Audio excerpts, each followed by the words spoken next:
Okay, cool. No worries. Hey, just to start off, you just got back from a lightning trip to the United States. Tell us all about that. I went over to Kansas City, Los Angeles first, and then Kansas City to Folk Alliance, which is like a conference for musicians and industry people to network and play shows. It was pretty incredible, actually. It was very cool. Like, it was in a hotel and it was all just shut off just for the conference, and there was just music playing in every single corner and nook and cranny of the hotel, so it was unreal. Fantastic. And you had quite a gig to return home to supporting Calexico last week. Oh my God, that was incredible. I can't even explain how incredible that was. Number one, I have always wanted to play at Hamer Hall, and I've played in most of Melbourne's amazing venues and most of Melbourne's shitty ones. But a few years ago, I saw one of my idols, not idols, but a woman that I think is incredible, Patti Smith at Hamer Hall. Yep. And she just blew me away, and I'd always wanted to play there after that, obviously, for obvious reasons. And it's just a stunning venue. It's just ridiculously beautiful. It sounded amazing. And Calexico were just such great guys. They're such an amazing band. So it was really a highlight of my career, and I just grabbed it by that opportunity and just did my best performance, because I wasn't going to let myself down in that environment. There was no way I was going to, even though I've been really sick with the flu, I wasn't going to let myself down. So I had an amazing show. It was the highlight of my career so far, I think. One of them anyway. Do support gigs like that put a little bit of extra pressure on you? Because you're primarily playing to an audience that hasn't specifically come to see you, and they're often walking around looking for their seats and stuff like that going on? Not really, because I'm so used to it anyway. So I've been playing as a solo artist for so many years, and I've supported so many people that I'm kind of well versed on how to capture people's attention. Yeah. Anyway, and how to there's a way to do it. It's a skill in itself. And besides that, when people go to those kind of venues, they're pretty receptive, and they're music lovers, and they're not rude. Yeah. And that kind of audience do sit down and listen and shut up. And, that coupled with just making it a good show, people, I find it a great experience. So, yeah, I love it. Now, going back, I believe as a young girl you studied both acting and music, is that right? Sorry, what was that? I believe you studied both acting and music in your younger days.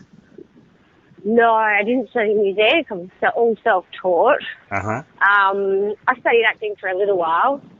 Not for a long period of time, but a little while, yes.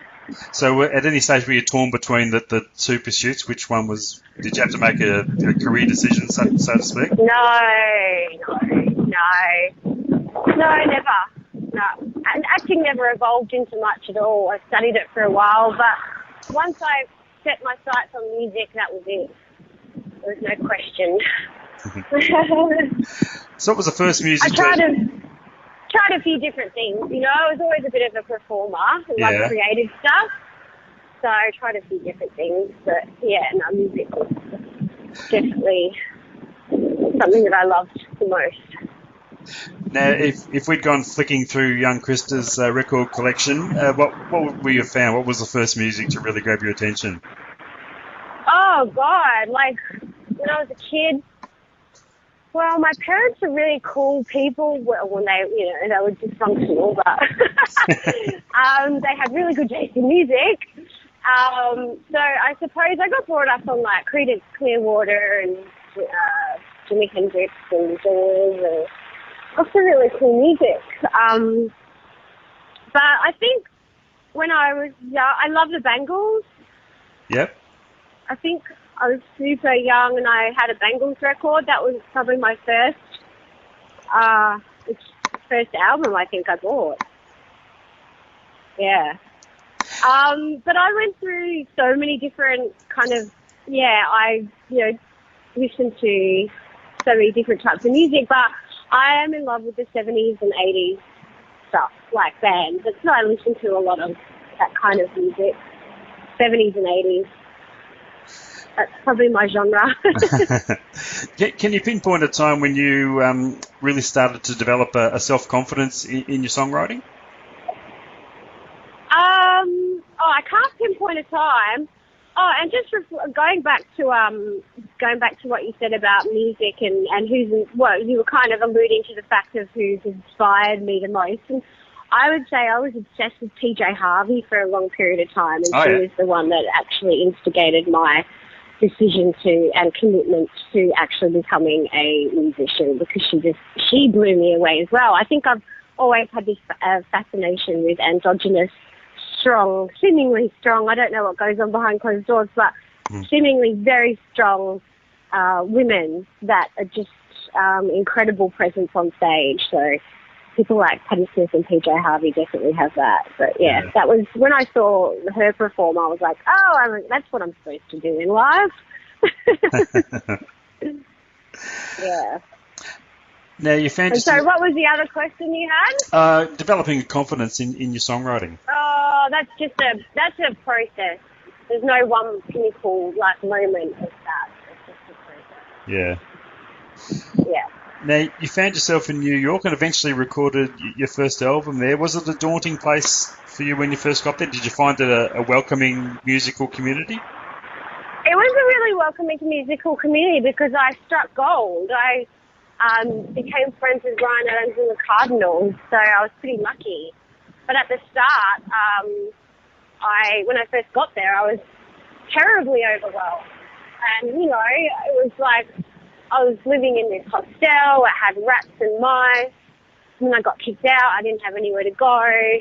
Mark Lazot, Johnny Diesel, he recommended that I stay with this friend of his. Luckily, he had a spare room, and then I recorded with him because he was a producer. He was a lovely guy. I'm still friends with him now. And then, it was like, living on the breadline. But everything fell into place. So, I was lucky because I met some amazing people there. But, it was terribly overwhelming at the start. I was like, what the hell am I doing in this big city by myself? And so, this is insane,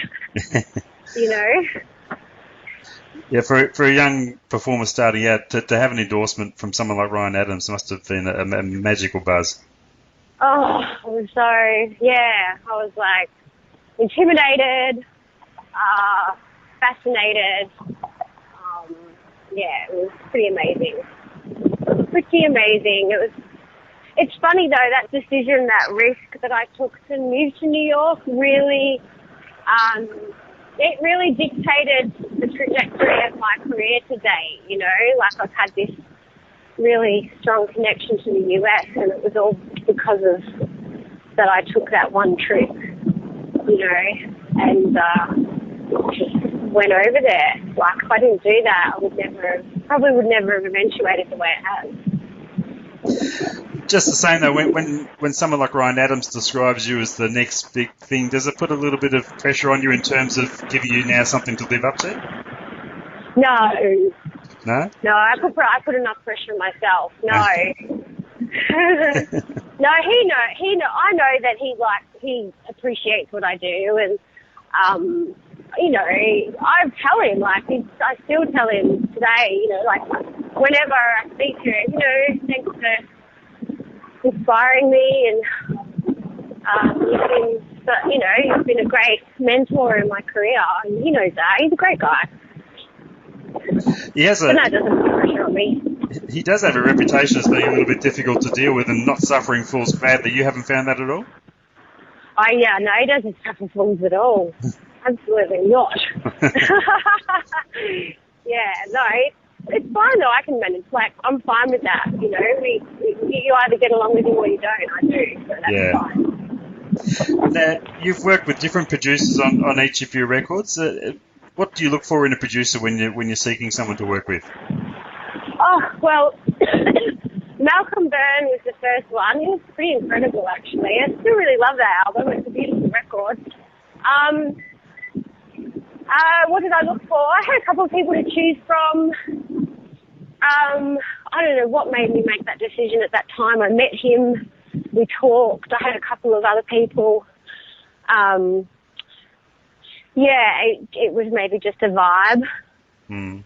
And then the second time around was because I fell in love with a few of Ryan Bingham's records. Yep. You have to excuse me, I'm actually riding my bike right now. Oh, goodness. And so then I ended up emailing Mark Ford and Anthony Arvizu and said, hey, you know, you guys have done a great job on the Bingham album, really like it. What's the chances? And it was like, yeah, let's do it. So that was an amazing experience as well. On a different level, those guys are just incredible. And, I just went into that with very kind of I just want to learn when I work with someone. And I want their kind of creative input as well. Yeah. So I just want to soak up all the experience because that's what it's about. And then the third producer was my ex-boyfriend, my boyfriend at the time. And that was for obvious reasons. Yeah, why I chose him. We were living together in Virginia. So. Okay. So each producer you've worked with has brought something a little different to the table in terms of bringing the best out of your music. Yeah, I definitely think this next record is my best one yet to date, but that's for a few reasons. I think that would be mainly because I've become maybe a better artist as well, but also working with my ex, there was a lot of chemistry, a lot of tension, a lot of, other stuff going on, and that comes out in the record too. So there's a lot more emotion involved in that album. Do you enjoy the recording process? I mean, some artists can't get out of there quick enough, but is the studio a nice, comfortable place for you? Depends, who it's with, yeah, it can be. I prefer to do things quickly. The last album I did with my ex went on for 8 months, and that drove me a bit mad, really. I'm not really that type of person to let things carry on like that. It drives me a bit crazy. I like to get in there and do it within 3 or 4 weeks, usually, but yeah, just because of his schedule and the situation at the time, we just had to do it over a longer period. But yeah, no, I do enjoy it. Yeah. So I enjoy all parts of making music. So sometimes it's just, it's definitely more about the situation and the experience. If it's the right, it's even like touring. If you're touring with some amazing people, then it's going to be fun. Yeah. So yeah.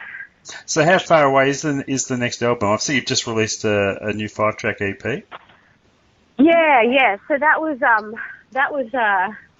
I'm releasing it in the States as well, and that's I've got a couple of older songs on there as well, and that was primarily because I wanted to put a few things out that haven't really been heard a lot.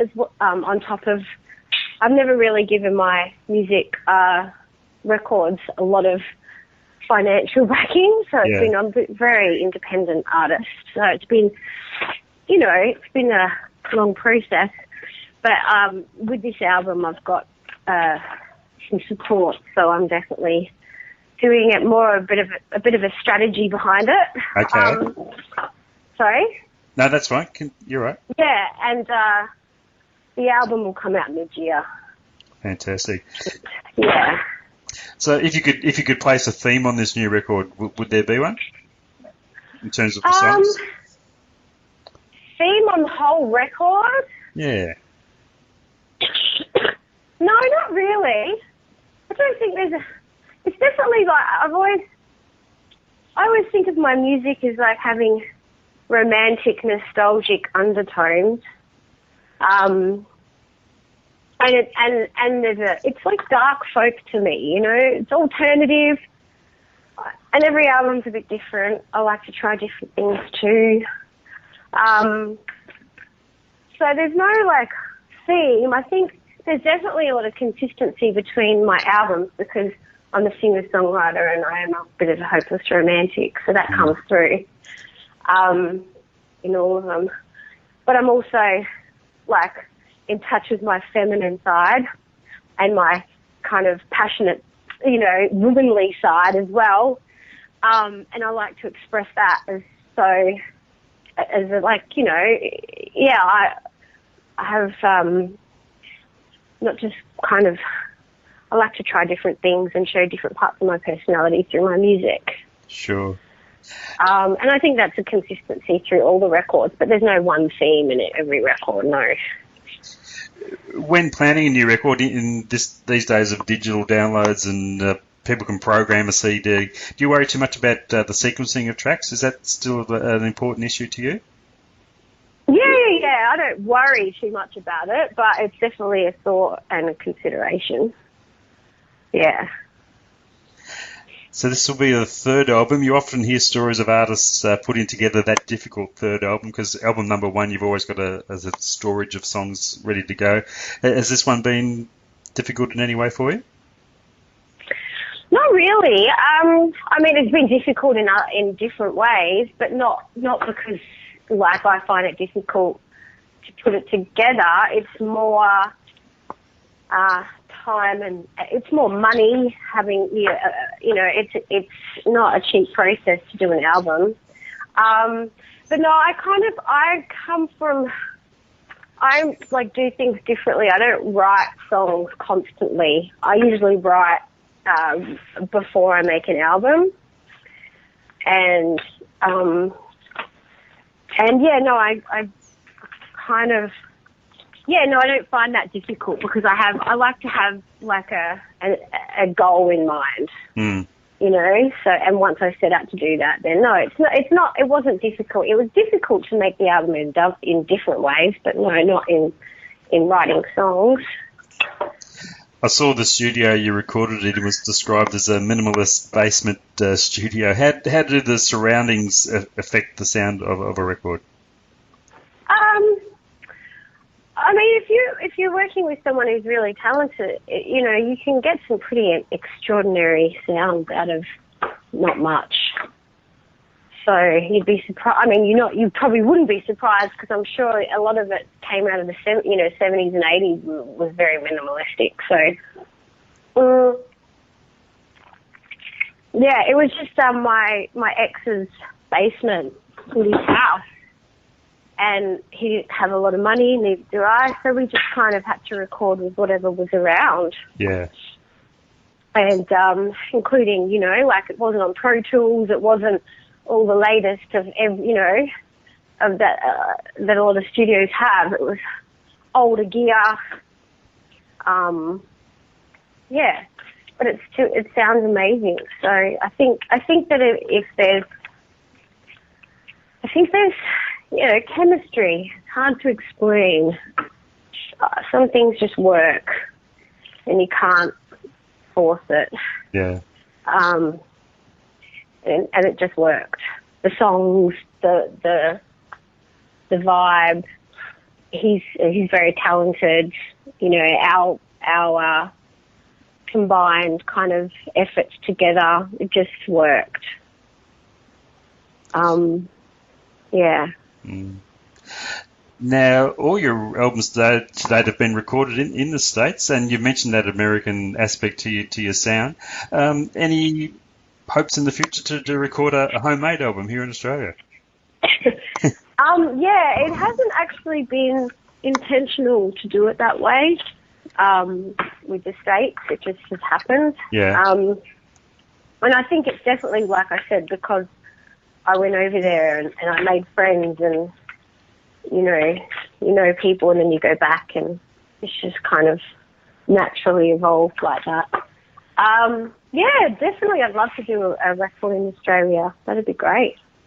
there's no shortage of talented people here, that's for sure. Absolutely. And just before I let you go, Krista, plans for the year. You've got the album coming up mid-year. What else is in the works?